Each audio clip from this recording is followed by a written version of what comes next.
Que el Señor les bendiga, queridos hermanos y hermanas. Sean todos y todas bienvenidos y bienvenidas a este culto virtual de la Iglesia Evangélica Bíblica en el Inca, hoy domingo 28 de julio del 2024. Estamos muy contentos de seguir avanzando en esta preciosa serie que se le ha llamado Iglesias Referenciales del Primer Siglo. Este día estará compartiendo la palabra del Señor el pastor Yesiel Carvajal con el tema Alcanzando Salvación por medio de Cristo. Que en esta mañana, queridos hermanos y hermanas, la alabanza, la adoración, la palabra del Señor sea formando algo nuevo en nuestros corazones. Que el Señor les bendiga grandemente y seamos nuevamente bienvenidos y bienvenidas.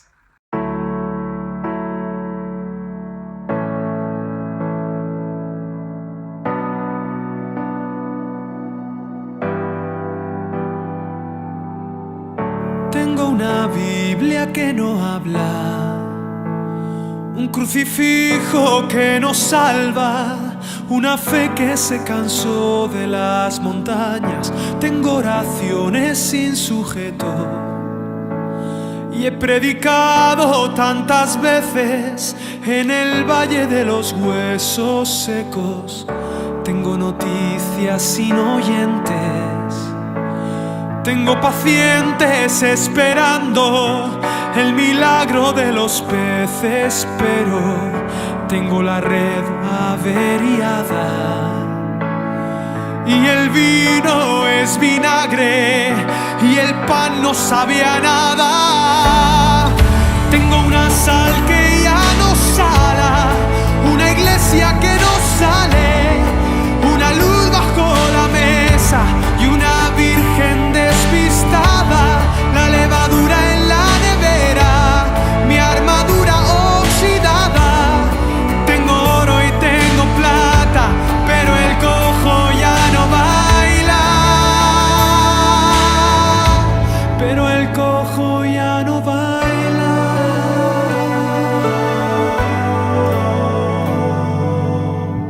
Tengo victorias derrotadas, gente en el templo destemplada, misioneros encerrados en sus casas. Tengo la ofrenda en el banco, las promesas caducadas. El maná está congelado, no hay calor en la palabra. Está de fiesta el atalaya con el buen samaritano. Ya no sufren como hermanos, son cristianos sin agallas. Tengo una sal que ya no sala, una iglesia que no sale, una luz bajo la mesa y una virgen despistada, la levadura en la nevera, mi armadura oxidada. Tengo oro y tengo plata, pero el cojo ya no baila. Tengo una sal que ya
bendiga, hermanos y hermanas de la Iglesia Evangélica Bíblica en el Inca y de otras iglesias hermanas que nos siguen a través de esta red social. Saludos de esta fraterna iglesia, la YBI, Iglesia Evangélica Bíblica en el Inca, que desde la mitad del mundo, Quito, Ecuador, predica la palabra del Señor para todo hombre y mujer.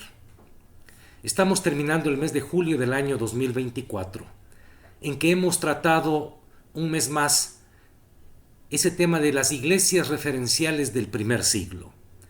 Nos hemos detenido en Primera de Tesalonicenses y esta mañana nos corresponde meditar en el capítulo 5. Primera Tesalonicenses capítulo 5. Vamos a leer de manera introductoria los versículos del 1 al 3 de Primera Tesalonicenses capítulo 5. La palabra del Señor dice así en Primera Tesalonicenses 5 del 1 al 3. Pero acerca de los tiempos y de las ocasiones no tenéis necesidad, hermanos, de que yo os escriba, porque vosotros sabéis perfectamente que el día del Señor vendrá así como ladrón en la noche, que cuando digan paz y seguridad, entonces vendrá sobre ellos destrucción repentina, como los dolores a la mujer encinta, y no escaparán. Palabra del Señor. Hermanos, hermanas, amigos, amigas, el ser humano siempre desea saber sobre el futuro. Es así que crecen los negocios del azar, de las predicciones futuras. Crecen religiones escatológicas. Bueno, yo creo en lo personal que esto es parte de ser humanos. No hay que endiablar ni demonizar esto, así es del ser humano. No es de extrañar que se preguntasen en las primeras comunidades cristianas, con ansiedad hasta cierto punto, ¿cuándo volvería el Señor? ¿Y cuándo habría de realizarse esos tremendos eventos apocalípticos anunciados en el Antiguo Testamento y ratificados por Jesucristo, enseñados por los apóstoles? Además, estarían pensando si les tocaría también a ellos morir antes del regreso de Cristo por su iglesia. Nos sugiere todo esto que no debemos ver en las preguntas de los tesalonicenses una mera curiosidad infantil, ni mucho menos un deseo morboso de explorar el futuro. Para nada. Se veían en verdad confrontados por un serio problema de carácter teológico y práctico, pues no olviden que eran comunidades nacientes en el primer siglo después de Cristo. Aparentemente los tesalonicenses se habían preguntado ¿qué acerca de los que han dormido en Jesús? ¿Y cuándo vendrá el día del Señor? La primera de esas preguntas se contestó en capítulo 4, 13 al 18, que fue el tema de predicación del domingo anterior. Y la segunda, en cuanto a ¿cuándo vendrá el día del Señor?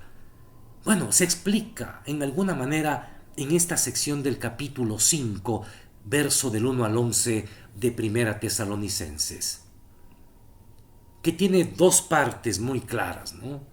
La enseñanza en sí del día de la venida, pero también la segunda parte, la exhortación en cuanto a la venida del día del Señor.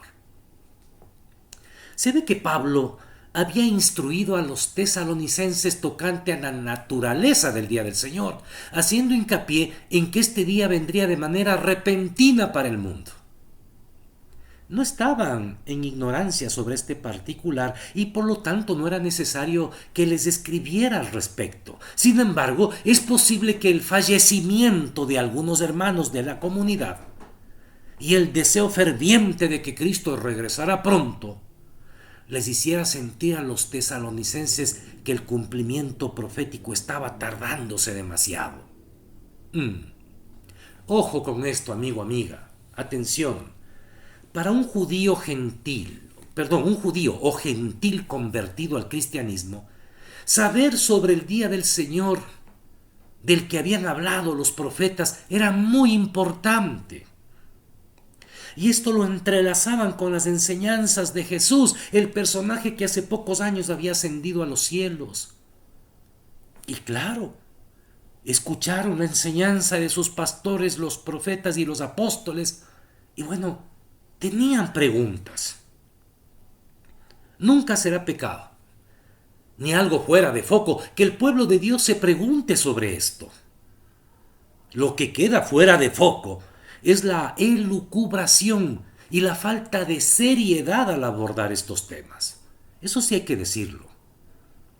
Esta falta de seriedad tiene que ver con el flaco acercamiento a la palabra y el tomar otras vías como el amarillismo escatológico eclesial, propio y muy cultivado por mercaderes de la fe que abundan en este tiempo. Aunque situados en otro contexto, pero sintiendo básicamente la misma inquietud por conocer el tiempo de la consumación profética, los discípulos de Jesús le preguntaron a él. Recuerden el pasaje de Mateo 24:3, por ejemplo, el de Hechos 1:6, a Cristo cuando ya iba a ascender a los cielos. ¿Cuándo serán estas cosas? ¿Y qué señal habrá de tu venida y del fin del siglo? Y después, como digo, de la resurrección, le volvieron a preguntar: Señor, ¿restaurarás el reino de Israel en este tiempo? En ambas ocasiones, Jesucristo no señala fechas. Esto pertenece al arcano de Dios. Pudiera decirse que Cristo cerró herméticamente la puerta a toda especulación sobre fechas escatológicas cuando declaró: pero de aquel día y de la hora nadie sabe, ni aun los ángeles que están en el cielo, ni el Hijo, sino el Padre. Mirad, velad y orad, porque no sabéis cuál será el tiempo. Esto lo encontramos en Marcos capítulo 13, verso 32 y 33. Con todo, es muy humano, hermanos y hermanas, esto de querer descifrar el futuro y conocer el tiempo exacto en que se cumplirán las profecías bíblicas.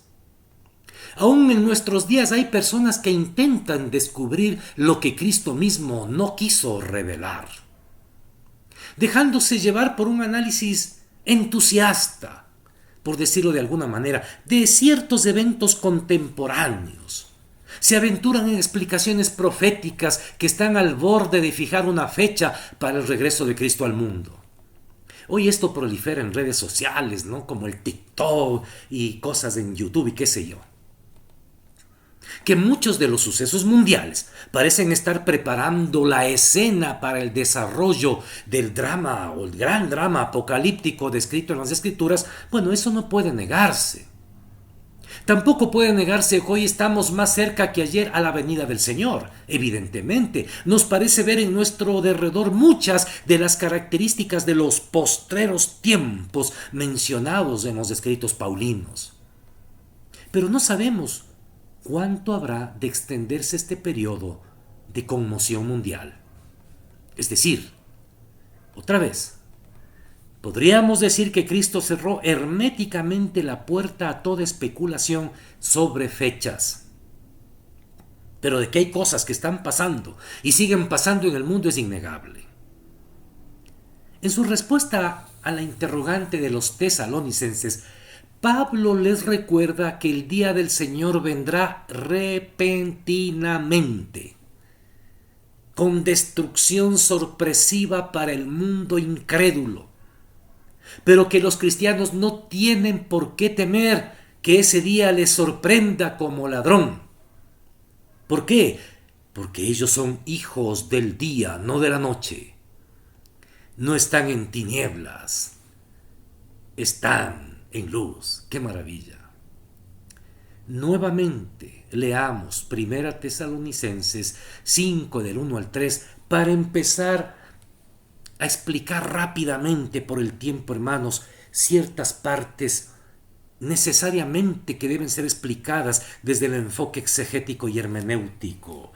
Primera Tesalonicenses 5 del 1 al 3, pero acerca de los tiempos y de las ocasiones, no tenéis necesidad, hermanos, de que yo os escriba, porque vosotros sabéis perfectamente que el día del Señor vendrá así como ladrón en la noche, que cuando digan paz y seguridad, entonces vendrá sobre ellos destrucción repentina como los dolores a la mujer encinta, y no escaparán.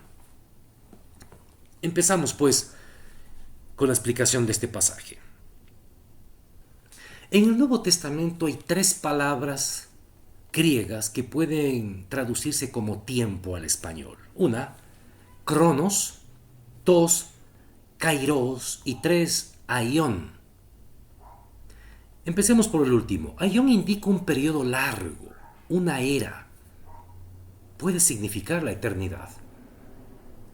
Cronos denota tiempo, de ahí viene cronológico, ¿no?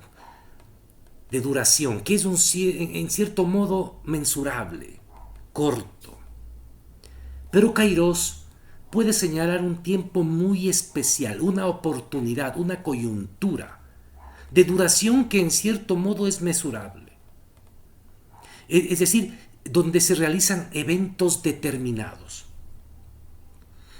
Al igual que en Hechos 1:7, en Primera Tesalonicenses 5:1 se usa la expresión los tiempos y las ocasiones. En el original, cronos y kairos.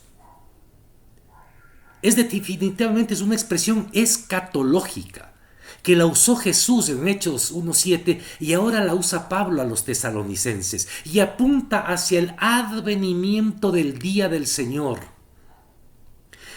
El tiempo de tan extraordinario suceso se halla oculto en el propósito eterno de Dios. Aparentemente Pablo les había explicado esto. No está aquí dándoles nueva enseñanza, sino recordándoles lo que ya han aprendido. La palabra día tiene que ver con acepciones de las Escrituras. Por ejemplo, puede significar el tiempo que dura la claridad del día, desde el amanecer hasta el anochecer. 24 horas también puede durar según Levítico, etc. Puede durar también un periodo muy largo que va más allá de las 24 horas, etc. El tiempo para la realización de grandes eventos proféticos. Bueno,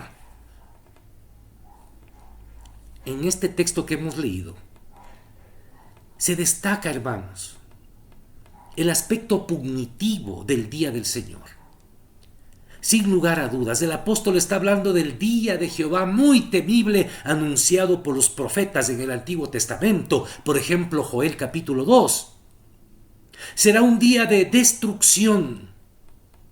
Sí, que se opone a salvación. Y atención, no significa la aniquilación de la existencia, sino el hecho de quedar separados de Cristo. Entonces, vendrá de manera repentina. Se acabará la oportunidad de estar con Cristo. Y será un día en que ya no habrá salvación. Por eso dice, el día del Señor vendrá como ladrón en la noche. Vendrá sobre ellos destrucción repentina.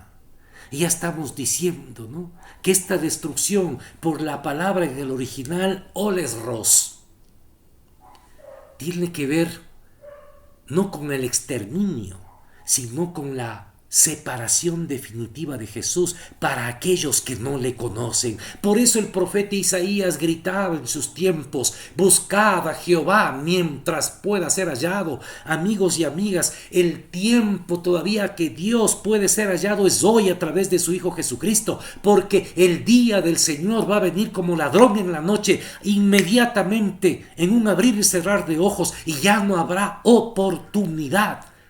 Aquellos que han rechazado a Jesucristo quedarán eternamente separados de Él. Eso es terrible. Y la palabra ahí dice, y no escaparán, al final del verso 3. No escaparán de ninguna manera, dice el original. tajantemente. Es decir, ya no habrá esperanza ese día. Sí, es ahora la oportunidad. El juicio de los incrédulos se describe con términos más vívidos y severos en la segunda epístola a los tesalonicenses. Cuando se manifiesta el Señor desde el cielo con los ángeles de su poder en llama de fuego, para dar retribución a los que no conocieron a Dios, lo rechazaron y no obedecieron el evangelio del reino de Dios. Esta gente dice allá, en segunda Tesalonicenses capítulo 1, del 7 al 9, sufrirán pena de eterna perdición, excluidos de la presencia del Señor y de la gloria de su poder. Hermanos, hermanas, se viene un tiempo así, de terrible para la humanidad, por haber rechazado a Jesucristo, por haber rechazado el evangelio del reino de Dios, por haber pasado burlándose de los cristianos y buscando los errores de los cristianos. ¿Qué? Pues, cristianitos, miren ese que está ahí, yo mejor me quedo como estoy. Quédese nomás si usted no cree así como está, hasta que venga el día en que habrá perdición inevitable y usted quedará separado eternamente de Jesucristo. Aquellos que estamos en Jesús, tenemos que seguir adelante. El carácter repentino del advenimiento del día del Señor se ve en el hecho de que los hombres estarán diciendo paz y seguridad, sin darse cuenta de que el juicio se halla a las puertas. Esta exclamación de paz y seguridad es como un eco, atención, es como un eco del mensaje engañador de los falsos profetas del Antiguo Testamento. Los falsos profetas que dirigían a la clase de Israel decían tranquilos, no va a pasar nada. Mientras que la voz del profeta de Jehová, Jeremías, arrepiéntanse, ya viene el ejército de Nabucodonosor, es ahora. Y se burlaban de él, lo azotaron, lo humillaron públicamente, lo agredieron físicamente.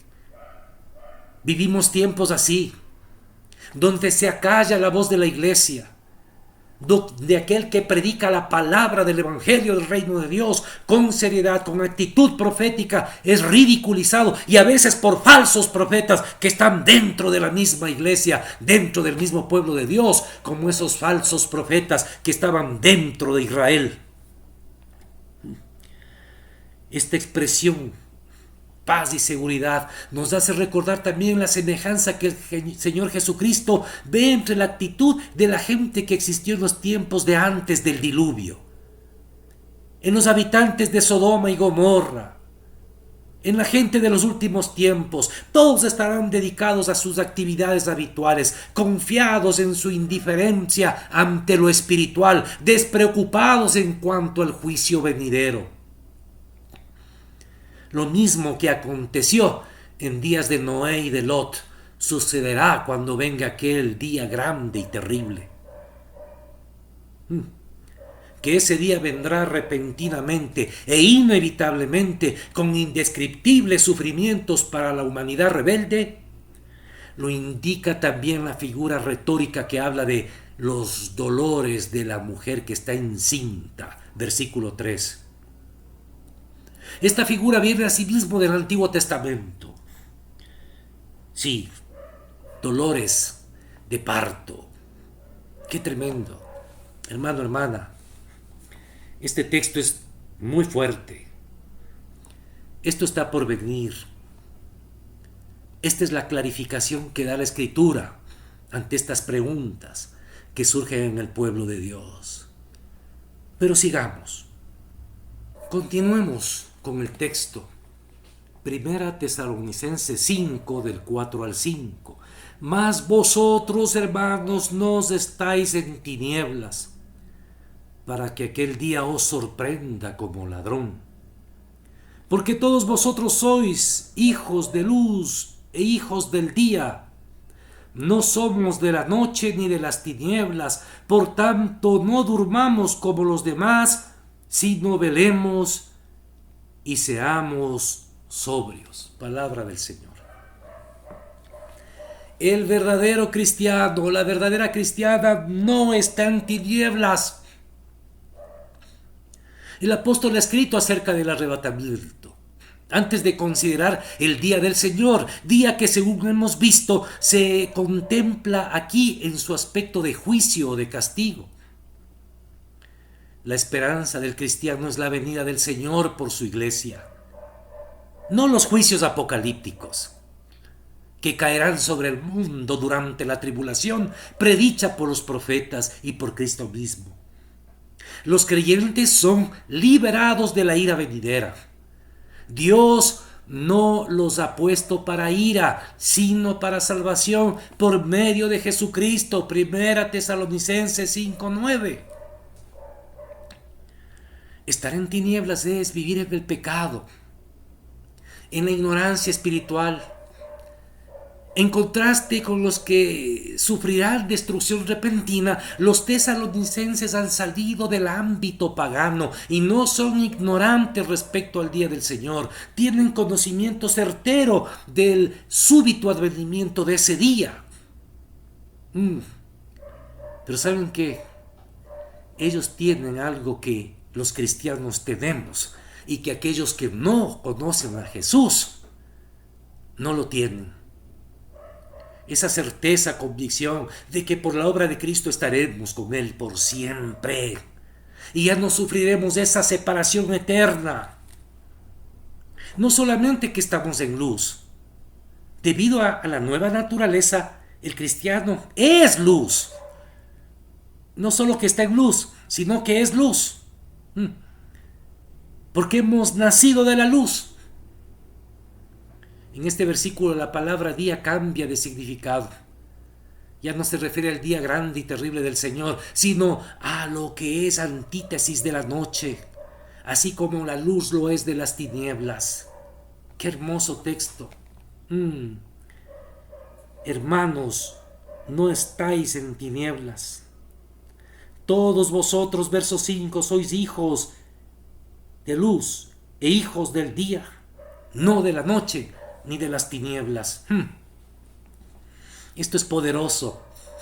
No le gusta al diablo escuchar que habemos hijos de luz. ¿Por qué? Porque Cristo es la luz del mundo y Él vino y nos iluminó. Él vino y nos dio salvación. Aquella que se pasa mofando del Evangelio, burlándose de Cristo, está en tinieblas, es hijo de las tinieblas, es hijo del diablo. Y vendrá de repente sobre él ese día de ira y quedará eternamente separada de Dios. El cristianismo es caminar, el seguimiento de Jesús. Estamos en luz, somos luz. ¿Por qué? Porque Cristo habita en nosotros y Él es la luz del mundo. Pablo, cuando escribió a los Efesios, no vamos a ver por el tiempo, allá Efesios capítulo 5, verso 8, les dijo: porque en otro tiempo erais tinieblas, mas ahora sois luz en el Señor, andad como hijos de luz. ¡Qué maravilla! Sí, los hijos de luz no tenemos por qué tener temor, porque no somos puestos para juicio, para perdición. El Señor vendrá por la iglesia. Tenemos vida eterna en Jesucristo, pero tenemos que vivir como hijos de luz. Esa es la demanda ética, vivir con los valores del reino de Dios. Como dice Pablo allá en Efesios 4, 17 y 18, no como los otros gentiles que andan en la vanidad de su mente, teniendo el entendimiento entenebrecido, ajenos a la vida de Dios por la ignorancia que en ellos hay, por la dureza de su corazón. Los hijos de luz no somos así. ¿Me entendéis? ¡Qué hermoso! Y entonces a continuación, la palabra nos da dos principios de vida que el cristiano y la cristiana debemos vivir y practicar a la luz de todas estas maravillosas verdades. y tiene que ver con dos valores, actitudes del reino de Dios. Ante esta situación, miren lo que dice más adelante, verso 7. Pues los que duermen, primera de Tesalonicenses 5:7, pues los que duermen de noche duermen y los que se embriagan de noche se embriagan, pero nosotros que somos del día, seamos sobrios, habiéndonos vestido con la coraza de fe y de amor y con la esperanza de salvación como yelmo. Porque Dios no nos ha puesto para ira, sino para alcanzar salvación. ¡Qué maravilla! Sí, aquí se nos dice claramente, verso 6, que debemos velar. Dice verso 6, por tanto no durmamos como los demás, sino velemos y seamos sobrios. Se nos manda a velar y a ser sobrios. ¿Cómo se explica esto? Velar. Se nos manda a velar. ¿Qué es velar? Verso 6 otra vez, de primera Tesalonicenses 5. Por tanto, no durmamos como los demás, sino velemos y seamos sobrios. No se sabe cuándo vendrá el Señor, pero es necesario esperarlo constantemente. No hay contradicción entre la inminencia de la segunda venida y la necesidad de velar por ella. Esta vigilancia es muy necesaria si se considera el gran peligro de caer en falsas expectaciones, forjadas por la mente ilusa de los hombres. Sí, hubo problemas sobre este particular en la congregación allá, en esta iglesia primitiva por allá del primer siglo, llamada Iglesia de los Tesalonicenses. Parece que algunos hermanos habían dejado de trabajar y se echaron al abandono, creyendo que el Señor estaba ya mismito viniendo. Así como hacen hoy mucha gente, renuncian a sus trabajos, sacan a sus hijos del colegio. ¿Por qué? Porque oyeron por ahí una profecía de ni sé quién, que Cristo viene en 8 días, y hacen todo, venden sus cosas, se quedan en la calamidad. ¡Qué barbaridad! Otros, en vista de la persecución que en ese momento estaban sufriendo y debido a ideas erróneas que alguien les había comunicado, creían que estaban viviendo en el gran día de la ira y que el Señor no había venido por ellos. Y muy similar a lo que pasa el día de hoy. Todo motivado por falsos maestros. Y como dice ahí el verso 6, no durmamos como los demás, velemos. El verbo traducido para dormir es kaseudamen y se usa en el sentido figurado para indicar indolencia e indiferencia espiritual. Este mismo verbo aparece también figuradamente en Efesios 5:14. Despiértate tú que duermes. Es decir, es un sueño de la muerte que te tiene impávido. En contraste con los que pasan impávidos un sueño de la muerte, está el hecho de velar, de estar atentos. Este verbo, hermanos, está presente en las enseñanzas escatológicas de Jesús. Velar es mucho más que estar despierto. Atención, velar en el original es mantenerse intelectual y espiritualmente alerta para percibir las señales de los tiempos e interpretarlas a la luz de la palabra de Dios. Eso es velar. Vuelvo a repetir, cuando dices velen, estén atentos, quiere decir no solamente estar despierto, es mantenerse intelectual y espiritualmente alerta. No ser bobos, no ser bobas, dejarse engañar como bobos.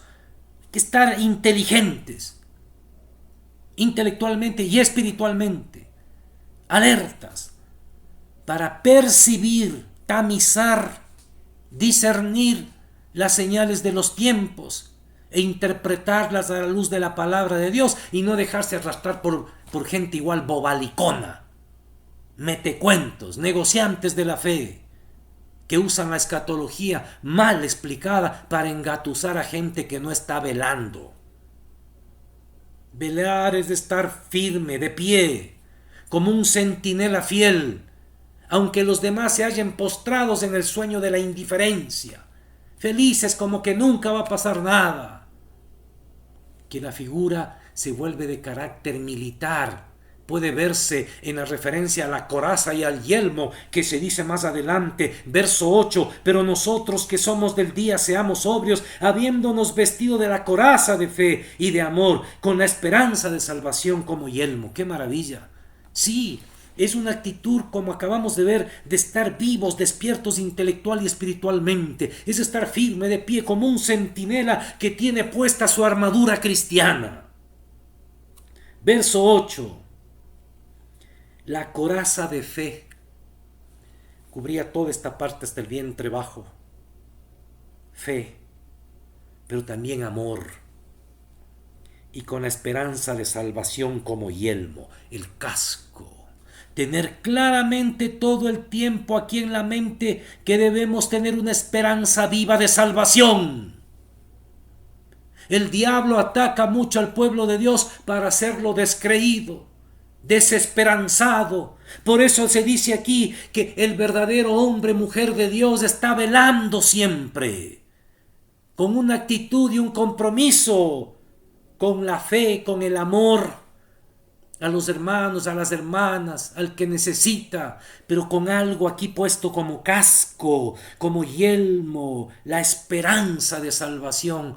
Es decir, sí, yo soy un hijo, una hija de Dios, nunca voy a perder mi esperanza de salvación, vea lo que vea. A veces caigo, pero me levanto y sigo adelante. ¿Por qué? Porque estoy esperando que venga el día del Señor, donde yo no pasaré a perdición ni a castigo, porque soy hijo de la luz, porque en Jesucristo soy luz.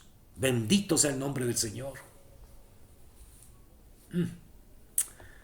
El soldado cristiano no tiene relevos. Debe seguir de centinela durante toda la noche, mientras otros duermen un sueño de muerte, un sueño de indiferencia, un sueño burlesco, como que nunca nada va a pasarles y ahí van su vida con soberbia. El hijo, la hija de Dios no, el que es hijo de luz no, está velando como centinela todo el tiempo mientras otros duermen. Pero no solo se nos manda a velar. Verso 8, a ser sobrios. Lo contrario de sobrio es ebrio. Se nos manda a ser sobrios. El cristiano sobrio es aquel que ha logrado el dominio de sí mismo, no en la energía de su propia carne, sino en el poder del Espíritu Santo. En este texto 5:7, pues los que duermen de noche duermen y los que se embriagan de noche se embriagan. Se señala de nuevo el gran contraste entre los hijos de la luz y los hijos de las tinieblas. Debido a que estos últimos son del día, hacen aquellas cosas que generalmente se practican de noche: dormir y embriagarse. Pero ¿sabe qué? Siendo del día, los hijos de Dios, y habiéndonos vestido con la coraza de fe y de amor y con la esperanza de salvación como yelmo, el cristiano tiene que ser sobrio. Es un soldado completamente equipado, a quien se le ha asignado una misión que cumplir en un mundo cargado de tinieblas. El Señor lo ha puesto de centinela y debe estar despierto, despierta, en su juicio cabal. No hay chance para quedarse dormido o estar borracho, en pleno control de sus facultades, alerta a cualquier emergencia, listo para cumplir las órdenes de su capitán, aun a costa de grandes sacrificios. Eso es ser sobrios. ¿Qué cosa, hermano? La esperanza de salvación sobre nuestra mente y cabeza es un yelmo, es un casco en el mundo de las tinieblas. Una vez más aquí Pablo habla de la fe, la esperanza y el amor, estas tres virtudes cardinales del Hijo de Dios. ¡Qué lindo! La coraza de fe y amor protegen el corazón, el yelmo de esperanza a la cabeza, o el entendimiento, por así decirlo. Entonces, esa es la actitud que se nos pide. en medio de todas estas cosas, las preguntas de los postreros tiempos, las incertidumbres, que cuándo será el día del Señor. Y el texto termina de manera maravillosa, verso 9 de 1 Tesalonicenses 5. Porque no nos ha puesto Dios para ira, sino para alcanzar salvación por medio de nuestro Señor Jesucristo. ¡Aleluya! Alabado sea el Señor. Si tú eres un hijo, una hija de Dios, fiel a Jesucristo, comprometido con su reino, en su iglesia local militante, no tengas temor. No somos puestos para ira, sino para alcanzar salvación por los méritos de Jesucristo. Verso 10, quien murió por nosotros, para que ya sea que velemos o que durmamos, vivamos juntamente con Él. Ya sea que estemos despiertos en vida, vigilantes, o sea que el Señor nos llame a su presencia, vamos a estar con Él. Por lo cual dice, animaos unos a otros y edificaos unos a otros, así como lo hacéis. El cristiano vive en comunidad, hay que animarse. No estar desanimado, a veces me llegan cosas a mi celular, mira, Yesiel dice lo que ha pasado allá en ni sé qué parte, y son señales del último tiempo, ¿y qué vamos a hacer? No hay sobriedad en eso, no hay madurez cristiana. Hay que tener mucho amor, fe con estos hermanos tan sencillos, tan bien intencionados, pero que les falta aprender esto, ¿no? De velar, de ser sobrios, de aprender a tamizar las cosas. Hace falta darle certeza de salvación. No vamos a estar para perdición nosotros, lo dice la palabra. Somos hijos de salvación, somos hijos de luz, pero debemos vivir una vida velante y sobria hasta que Cristo venga. Y debemos darnos ánimo los unos a los otros con estas palabras. Qué lindo. Sin duda ahí en la iglesia de Tesalónica habían hermanos, familias tristes, acongojadas. No, ánimo, desen palabras de ánimo con esto.